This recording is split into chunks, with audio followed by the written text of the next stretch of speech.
সকলোলৈকে নমস্কাৰ জনাইছোঁ।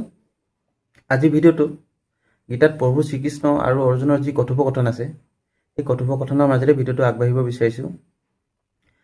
গীতাত প্ৰভু শ্ৰীকৃষ্ণই অৰ্জুনক কৈছিলে যে আমাৰ জীৱনৰ সুখ আৰু দুখবিলাক কেতিয়াও স্থায়ী নহয়।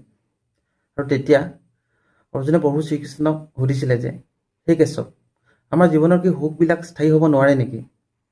আৰু তেতিয়া প্ৰভু শ্ৰীকৃষ্ণই অৰ্জুনক কৈছিল, সেই পাৰ্থ, আমাৰ জীৱনৰ সুখ আৰু দুখবিলাক কেতিয়াকৈ স্থায়ী হ'ব? আমাৰ সমস্ত সংসাৰখনেই হৈছে পৰিৱৰ্তনশীল। আমাৰ সংসাৰত একো বস্তুৱে স্থায়ী নহয়, আৰু সংসাৰৰ প্ৰত্যেকটো বস্তু প্ৰত্যেক ক্ষণতে পৰিৱৰ্তন হৈ থাকে। পৰিৱৰ্তন হৈছে এটা আমাৰ প্ৰকৃতিৰে নিয়ম। আৰু তেনে ক্ষেত্ৰত আমাৰ জীৱনৰ সুখ আৰু দুখবিলাক কেনেকৈ স্থায়ী হ'ব? মানে সুখ আহিব যাব, ঠিক যেনেদৰে ঋতু পৰিৱৰ্তন হয়, দিন আহে ৰাতি যায়, ৰাতি আহে দিন আহে ৰাতি আহে, ঠিক তেনেদৰে আমাৰ সুখ আৰু দুখবিলাকো সেইদৰে মানুহৰ জীৱনত এদিন সুখ আহিব, এদিন দুখ আহিব। সেইদৰে আমাৰ জীৱনৰ সুখ আৰু দুখ হৈছে মানুহৰ জীৱনৰ এটা অপৰিহাৰ্য অংগ। সুখ থাকিলে মানুহৰ জীৱনত দুখো থাকিব। এতিয়া কথাটো হ'ল যে মানুহৰ জীৱনত সুখ আছে যেতিয়া দুখো আহিব। কিন্তু আচল সমস্যাটো কেতিয়া সৃষ্টি হয়? যেতিয়া মানুহৰ সুখ থাকিলে একো প্ৰব্লেম নাই, ধুনীয়াকৈ চলি যায়, সুখত আনন্দ কৰে, ফূৰ্তি কৰে। আৰু যেতিয়া দুখ আহে তেতিয়াহে মানুহৰ ভাগি পৰে, বিচলিত হয়। আৰু মানুহৰ জীৱনত বিভিন্ন সমস্যাৰ সৃষ্টি হয় যেতিয়া দুখ আহে। আৰু সেইকাৰণে গীতাত প্ৰভু শ্ৰীকৃষ্ণই অৰ্জুনক গীতাত আৰু এটা ধুনীয়া কনচেপ্ট আছে যে স্থিতপ্ৰজ্ঞ বুলি।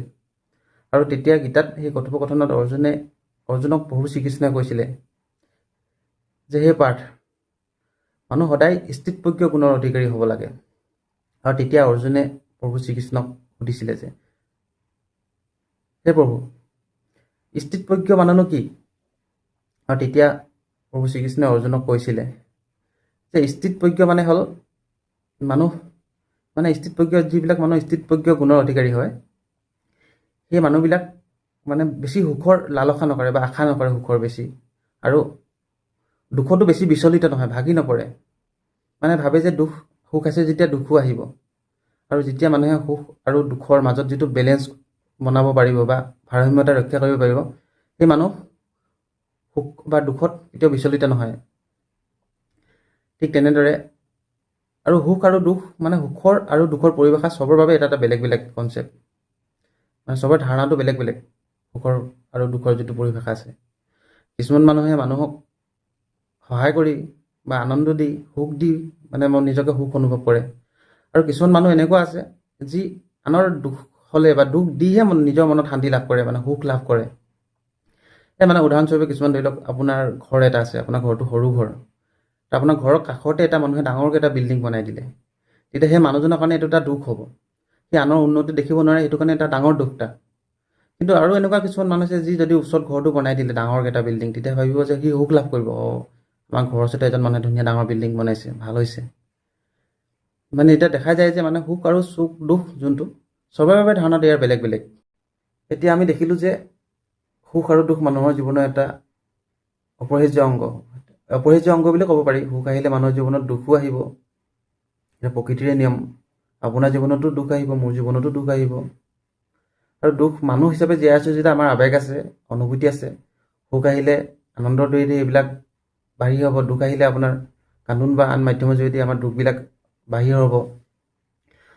আৰু তেনেদৰে চলি থাকিব। আচলতে যিটো সুখ আৰু দুখৰ মাজত যোনটো ভাৰসাম্যতা, বেলেঞ্চ মেইনটেইন কৰিব যোনে পাৰিছে, তেওঁলোকে দুখত অধিক বিচলিত নাই হোৱা বা উপকৃত হৈছে। আজিকালি মানুহে দুখত ভাৰসাম্যতা হেৰুৱাই যিবিলাক অধিক দুখে বিচলিত হৈ হাৰ্ট এটেক হয় বহুত মানুহ দেখা পাওঁ। আপোনাৰ হয়তো বহুতে নিজকে শেষ কৰাৰ কথাও ভাবে। আৰু এইবিলাকৰ পৰা হাত সাৰিবলৈ যোনটো আমাৰ গীতাৰ স্থিতপ্ৰজ্ঞ কনচেপ্ট আছে, সেইটো আপোনালোকে ইউটিউবত হওক বা আন মাধ্যমত পাব, আপোনালোকে চাব। ইয়াতে আপোনালোকে হয়তো বহুত উপকৃত হ'ব বুলি ভাবোঁ মই। ধন্যবাদ।